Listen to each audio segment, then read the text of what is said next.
ఈ మధ్య కాలంలో బిగ్ బాస్కి వెళ్తే అంత ఎక్స్పోజ్ అవుతుంది అంటారు కదా. మ్యారీడ్ లైఫ్ బిగ్ బాస్ కంటే 100 రెట్లు ఎక్కువ అండి, 100x. బిగ్ బాస్ లో కూడా కెమెరాలు ఉంటాయి, సిస్టమేటిక్ టైం ఉంటుంది, ఒక స్లాట్స్ ఉంటాయి, ఒక స్ట్రక్చర్ ఉంటుంది. అక్కడ కూడా నలుగురు ఉంటారు మిగతా వాళ్ళు కంపేర్ చేసే వాళ్ళు. దే వేరే మాస్క్ కో పార్టిసిపెంట్ బిగ్ బాస్ లో వాళ్ళ ముందు కూడా కొంచెం నటిస్తారు. కానీ పెళ్లిలో నటించడం కాదండి. ఒకసారి పెళ్లి అయింది అంటే మన నటన అంతా తీసి పక్కన పెట్టాల. ఇప్పుడు మీరు ఇంతకుముందు అన్నారు కదా, పెళ్లికి ముందు ప్రేమించే ఆ వ్యక్తిత్వం ఏదైతే ఉందో అది నటన, కొంతవరకు నటననే అది. రెండు వైపులా నేను ఒకరిని బ్లేమ్ చేయట్లేదు, మేల్ ఫిమేల్.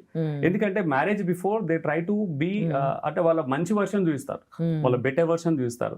ఎదుటి వాళ్ళ రెస్పెక్ట్ చేయడము, ట్రీట్కి వెళ్ళడము, డేటింగ్కి వెళ్ళడము, కావాల్సిన కొనియడం, నవ్వుతూ మాట్లాడము, ఇవన్నీ కొంతకాలం వరకే ఉంటాయి. పెళ్ళయ్యాక ఆ ఇంట్రెస్ట్, ఆ మోటివేషన్ ఉండదు. రియల్ లైఫ్ ఛాలెంజెస్ వస్తాయి, రియల్ లైఫ్ స్ట్రగుల్స్ వస్తాయి.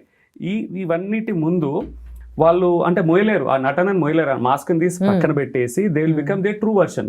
సో వాళ్ళకి యాక్చువల్ గా కోపతాపాలు ఎలా ఉంటాయి, ఒక వ్యక్తి కోపంలో ఎలా ఉంటాడు అనేది పెళ్లి తర్వాత తెలుస్తుంది. పెళ్లి ముందు తెలియదు, ఎందుకంటే వాళ్ళు కోపం తెచ్చుకున్నా, కోపం వచ్చినా వాళ్ళు అంచేసుకుంటారు, బికాస్ దే ప్రిటెండ్.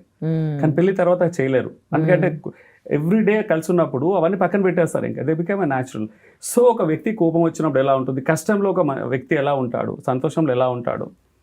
సో వాళ్ళ ట్రూ నేచర్, క్యారెక్టర్ అని లేదు, ట్రూ నేచర్, ఒరిజినల్ ట్రేట్స్ అనేది బయటపడతాయి.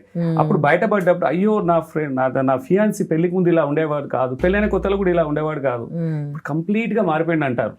యాక్చువల్ వాస్తవానికి వాళ్ళు మారిపోలేదు, that is their original version. కానీ అది తర్వాత బయటపడింది. సో ఇప్పుడు ఒకప్పుడు వర్షన్ నువ్వు నచ్చినప్పుడు, ఇష్టపడి చేసుకున్నప్పుడు, ఇప్పుడు కూడా ఇష్టం పెంచుకోవాలి. We should accept them as they are.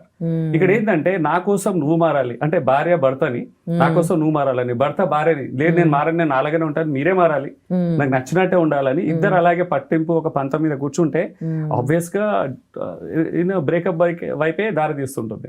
So ఇక్కడ ఒకరినొకరు అర్థం చేసుకొని వాళ్ళు ఎలా ఉన్నారు అలాగే వాళ్ళని అక్సెప్ట్ చేసి, అక్సెప్ట్ చేయడం నేర్చుకుంటే ఒకరి మధ్యలో ఒకరి బాండింగ్ పెరుగుతుంది, ఇమోషనల్ బాండింగ్ పెరుగుతుంది.